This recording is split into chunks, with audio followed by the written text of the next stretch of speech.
আসসালামু আলাইকুম। এই কুরবানি ঈদে গরু কুরবানি নিয়ে 3-4টা প্রশ্ন করব। আপনারা প্রশ্নের উত্তরটা কমেন্টে জানাবেন।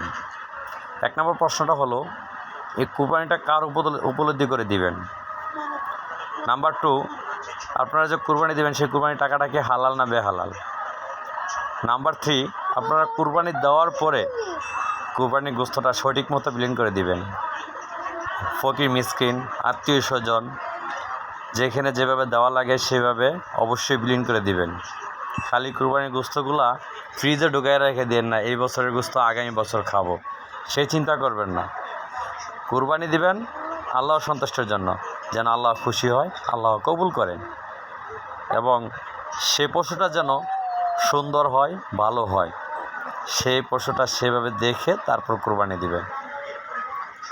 আপনাদের কাছে একটাই রিকোয়েস্ট, আল্লাহকে অবশ্যই খুশি করার জন্য আপনারা